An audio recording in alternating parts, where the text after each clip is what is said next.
trabalho de campo e a escrita de uma tese de doutorado na antropologia muitas vezes estão imantados pela magia, que se manifesta através das palavras, e que tem efeitos tanto para o mundo acadêmico como para as comunidades onde trabalhamos. A magia é constitutiva do cosmos e vincula planos que o pensamento científico costuma separar a partir da sua concepção de sujeito contra objeto.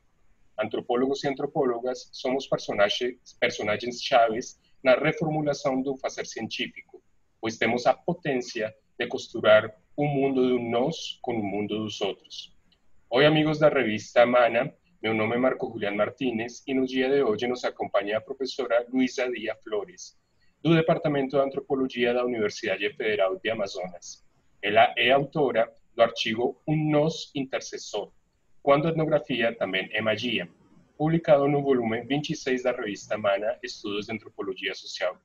Bem-vinda, Luisa, à conversa com os autores. Obrigada.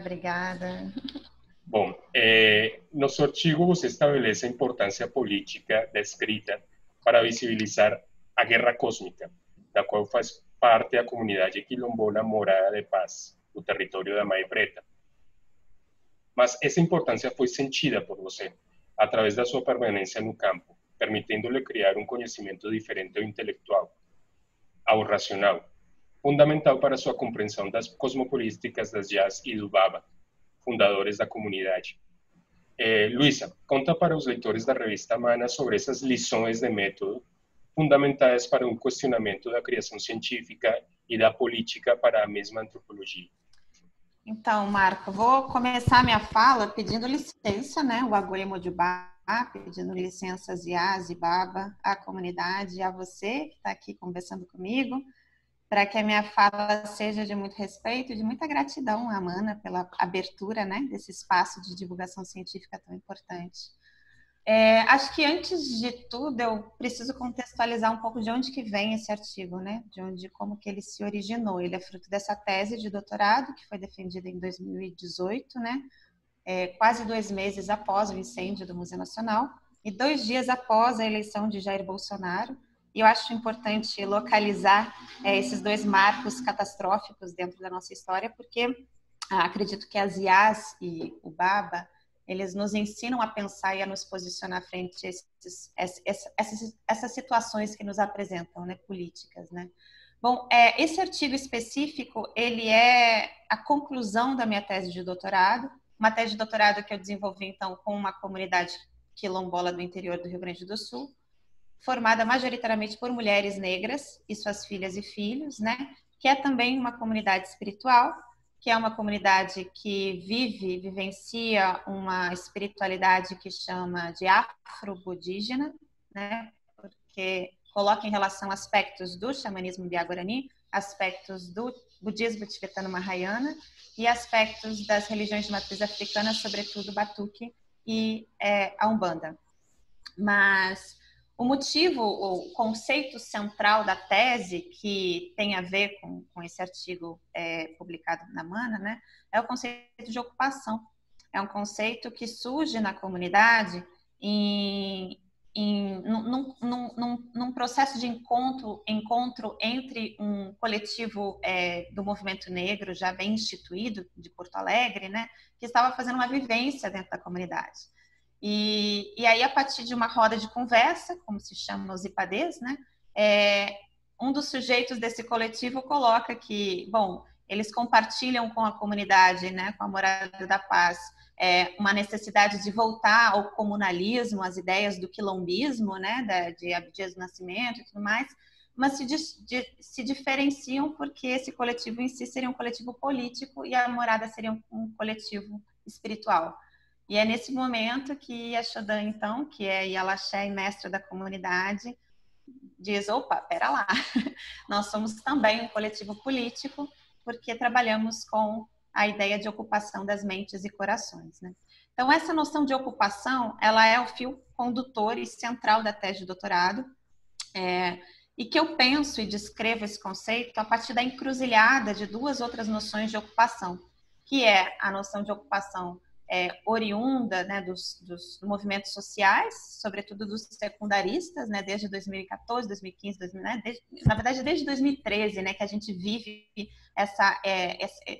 essas novas formas de imaginação política, né, e o conceito de ocupação oriundo do Batuque, que é um termo utilizado para designar o processo de incorporação da entidade no seu cavalo, né, no médium, né.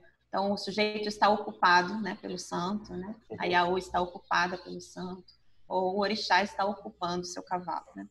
Então, é a partir dessa noção de ocupação que eu tento trilhar a tese de doutorado. E essa sequência de capítulos implica sempre um processo de transformação, né? A ocupação, ela implica um processo de transformação. Então, quando as IAs ocupam o conceito de borda, que é um conceito oriundo da ecologia e da permacultura, elas ocupam para fazer disso outra coisa. Da mesma forma, elas fazem isso com a noção de feminino, né, que foge totalmente desse sistema sexo-gênero do pensamento ocidental, né, que marca o pensamento ocidental. Da mesma forma, elas fazem com a noção de quilombo, né, operando aí uma diferenciação entre a noção de quilombo com K, como elas operam com o quilombo com Q, né? E, por fim, então, elas ocupam o que Mãe Preta, que é a mãe de todos, né? Assim como Exu, seu Sete é um Exu e é o pai de todos, chama de pele de papel, que fala exatamente sobre os meus escrevinhados, né? Como Mãe Preta chama, ou seja, o processo da feitura da tese, né? Então, como que se ocupa a pele de papel? Então, esse artigo que eu apresento é exatamente um pouco desse processo de ocupação da comunidade Morada da Paz, sobre o trabalho etnográfico, sobre a pele de papel, que eu tinha essa função de registrar, né? Registrar para levar para o mundo dos brancos as palavras de uma preta velha, os ensinamentos de uma preta velha, e foi assim que Mãe Preta me trouxe essa dimensão. Mas também, e esse eu acho que é um dos aspectos que eu tentei desenvolver nesse texto, né? De apresentar as vulnerabilidades daquela que escreve, né? De mostrar essa autoria, porque a gente pode tomar a autoria como, bom, aquilo que eu aprendo, né? Mas demonstrar o processo desse aprendizado. E esse foi um pouco a minha intenção.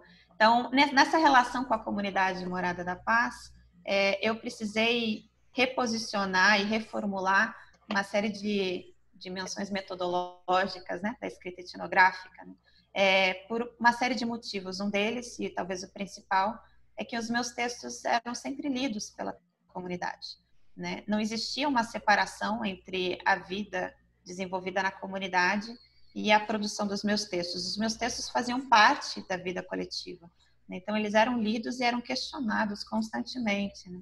Então, questionados nas suas bases colonialistas, e é isso que dá o tom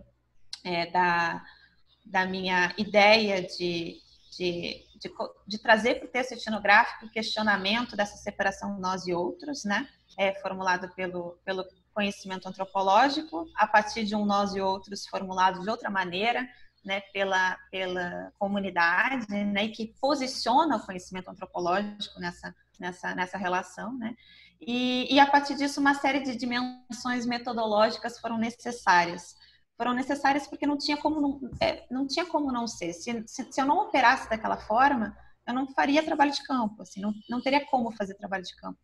Porque não basta uma simples adesão, né? Não basta simplesmente eu aderir à comunidade como uma IAO, ou seja, aceitar as portas abertas das IAs, mas não tomar para mim um modo de funcionamento da produção de conhecimento que estava operando ali, né?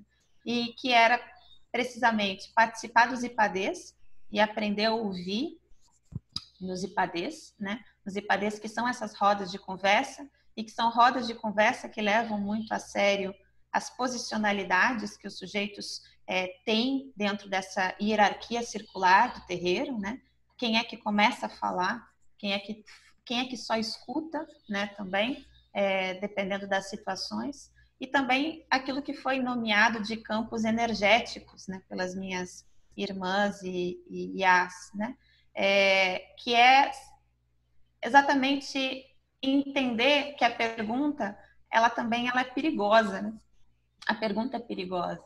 E a pergunta, e é isso, assim, eu acho que o grande aprendizado nesse sentido, né, das metodologias que eu tive com as minhas irmãs, foi de que a observação, ela também não basta só, né? Não basta você só observar, só olhar, né?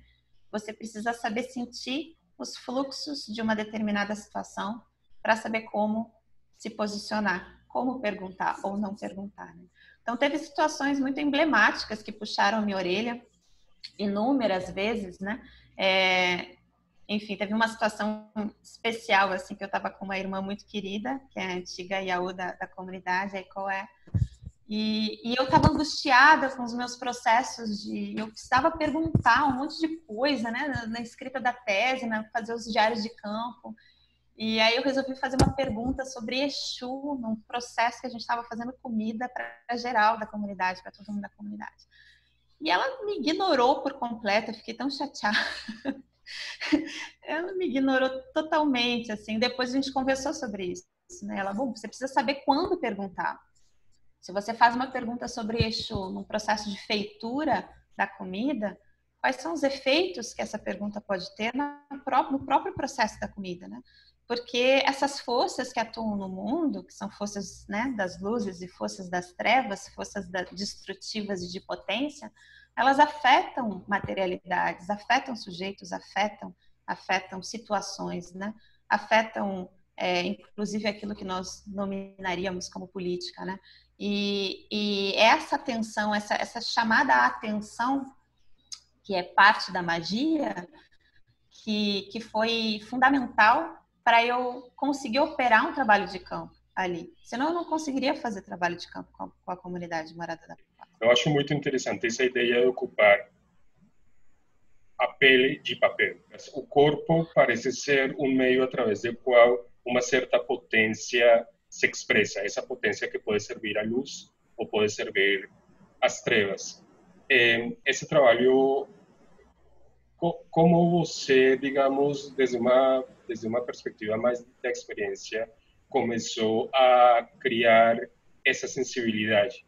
Você nos menciona que através do diálogo com suas interlocutoras, através da escrita, mas, digamos, desde um ponto de vista mais sensitivo, digamos, mais corpóreo, como é feito esse trabalho e, digamos, como poderia ser descrito? Uma das coisas, digamos, que mais dificuldade temos antropólogos e antropólogas a descrever sensações, por exemplo, ou descrever registros que não passam necessariamente pela palavra. Você como, digamos, como resolveu esse problema, se pode ser chamado de problema? Não sei se eu resolvi, Marco, mas assim, isso também estava colocado nesses imperativos do trabalho de campo, né? Uma outra dimensão, além dessa atenção aos campos energéticos, que eu acho que eu deveria ter respondido também na questão anterior, mas faz o casamento agora, que nos IPADs, nessas rodas de conversa, sempre depois de um atendimento espiritual, que assim, a comunidade ela faz atendimentos espirituais abertos, né? População do entorno, uma vez por mês. Então, cada atendimento é também regido por uma entidade, um orixá específico, né? E sempre depois desse processo, a gente faz um IPAD para conversar sobre o que se sentiu, o que se percebeu e o modo de funcionamento mesmo, né, desses atendimentos. E eu ocupava esse lugar de quem fazia o registro, quem escrevia. E eu tinha que ler para os meus irmãos e irmãs os meus escritos sobre esses processos, né? E ali começou uma espécie de laboratório mesmo. A sensação que eu tenho é que estavam fazendo comigo uma série de experimentos, né? E um experimento que passava pela minha escrita.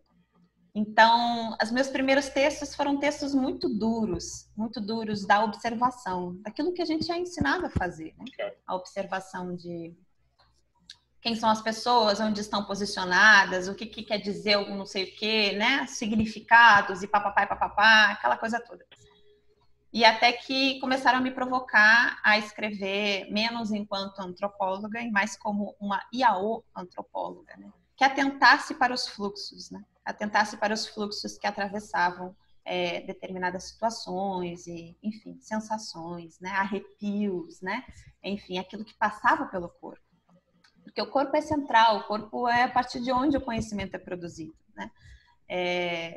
Dentro de uma perspectiva de terreiro, tudo passa pelo corpo, né? E foi um exercício muito interessante, assim, no primeiro momento deu aquela sensação, e aí aquela defesa da autoria, né? Que eu acho que quem está na academia tem essa ânsia da defesa da autoria, né? Quem são esses para se meterem no modo como eu escrevo, né? E depois, quando eu embarquei nesse experimento, foi também onde essas potências, essas forças, elas começaram a se intensificar no meu próprio corpo, né? Então, você opera um deslocamento, inclusive, do que é objetividade, o que é objetivo. Daqui a pouco, um raio cruza o céu. Eu estava no terreiro recentemente, eu precisei voltar à comunidade, e é isso, assim, um raio cruza o céu na exata medida em que Ansan vem à Terra, né? Então, você começa a fazer essas conexões de outros modos, né? Você começa a buscar os sentidos para essas situações de outra forma, né?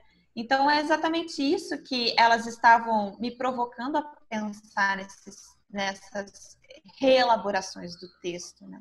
E que passam pelo meu corpo, evidentemente passam pelo meu corpo, são as minhas percepções sobre, né? E que é um exercício muito difícil. Teve uma situação emblemática desse sentir, né, da importância do sentir, que quando eu recém tinha chegado na comunidade, eu conversava com Ele Mochó, que é uma das mais velhas da comunidade, sobre um espaço específico que tem no território, que é um labirinto, que é o labirinto dos 7 caminhos, onde tem uma pedra assentada no meio do labirinto.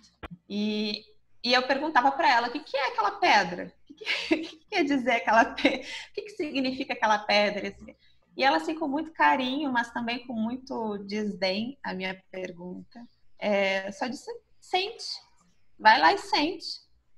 E se não está sentindo, faz de novo. E faz de novo, labirinto, né? E faz de novo, até você entender, mas não entender, né, a partir de um pensamento, mas permitir-se ser afetado a partir né, daquelas forças que estavam operando ali, para aí sim pensar de outro modo, né? O que é o próprio labirinto, né? Então, que tem um pouco disso, dessa ativação ou reativação da Star Rock e tudo mais, né, recuperada pela Sten-Guess, né? Tem uma frase da Star Rock que a Sten-Guess recupera que eu gosto muito, que foi parte de um processo de magia, de uma vivência de magia, né? Que é sentir o cheiro das bruxas queimadas em nossas narinas, né? Então você ativa essa sensação de corpos sendo queimados, que aconteceu há séculos atrás, né? Para conseguir operar uma transformação no presente, né? Para você conseguir pensar o presente de outra forma. É sentir para pensar diferente, né? E pensar diferente para poder sentir diferente, para fazer visualizar, para dar atenção a certas forças presentes, enfim, no agora, né? Reativar essas forças, não da mesma forma, né? Não para viver o passado como tal, mas para fazer com que o presente seja sentido de uma outra forma, né? Eu acho que é importante também, nessa dimensão do sentir, né, uma distinção que eu acho que a Lorena Cabinal me ajuda, que é um deslocamento a essa racionalidade ocidental, mas também não cair na dualidade, né, que o Ocidente sempre nos joga, o pensamento ocidental sempre nos joga, né, natureza, cultura, sentir, pensar, né, homem, mulher e tudo mais, né, retomar o sentir a partir de um outro regime de verdade. Eu acho que é isso que está em jogo, né? É um sentir pensar, né? Um sentir que não está desassociado desse pensar. Eu acho bonito esse trabalho e eu acho que ele também é fundamental para a formação de novos antropólogos, antropólogas e cientistas sociais em geral, para desracionalizar o mundo no qual vivemos, que eu acho que é importante. E a partir dessa, digamos, desracionalização, talvez uma última pergunta que você formula de uma maneira um pouco digamos, angustiante para mim, que foi a reformulação da universidade. Neste momento, a universidade brasileira, a universidade no mundo em geral está vivendo, digamos, um embate de descrédito. Estamos vivendo num mundo onde verdades outras são construídas e a verdade científica, entre aspas, que construi a universidade, está sendo questionada desde múltiplos âmbitos. Como poderia, digamos, a partir deste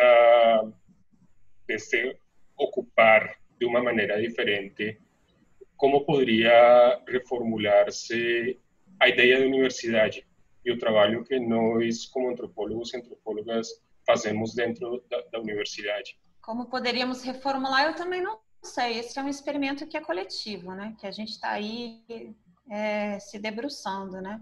Eu acho que a gente tem muitos riscos, de fato, nesse contexto.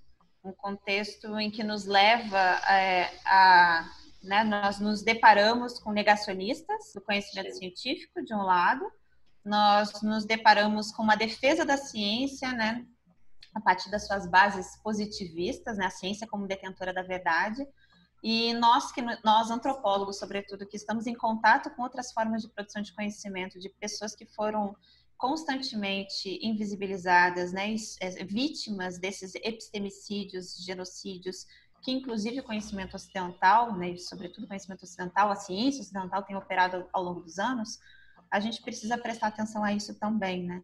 Não cair nessa dualidade infernal aí entre os negacionistas que dizem que a ciência não vale nada, né? Mas também negar esse lugar de uma defesa de uma ciência positivista, né, neopositivista, enfim, que é isso, assim, que é produtora de violência, né, constantemente de violência, né?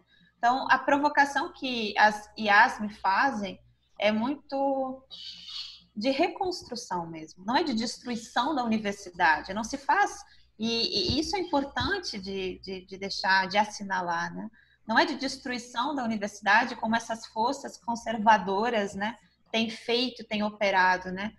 A queima do Museu Nacional é muito parte disso, né? É muito parte disso, assim, do desmantelamento da educação e da ciência, né? Não é disso que se está falando, mas é também negar, não em nosso nome, né? Reativar essa fala de Virginia Woolf, assim, não é em nosso nome que essa universidade ela vai operar em sua defesa, né, frente a essas forças conservadoras, né?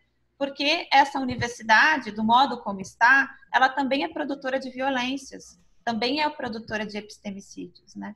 Então, quando você me pergunta o que fazer, assim, ou como que eu também não sei. Eu acho que a tese e esse artigo específico, né, é um pouco tentar pensar junto o que se pode fazer a partir disso, né? Tentar pensar junto quais as consequências, levar a sério as consequências das nossas produções de conhecimento, né? Levar a sério de que os nossos interlocutores não estão fora da universidade, eles estão dentro da universidade, estão pensando a universidade e talvez não da mesma forma como nós, antropólogos instituídos brancos, né, pensamos a universidade, né? E como que a gente pode levar a sério isso? Uhum. Na verdade, é um pouco o compartilhamento de uma angústia, né? Esse texto é um compartilhamento de uma angústia. E também aceitar o convite para pensar de outro modo, para sentir de outro modo, para pensar de outro modo, né?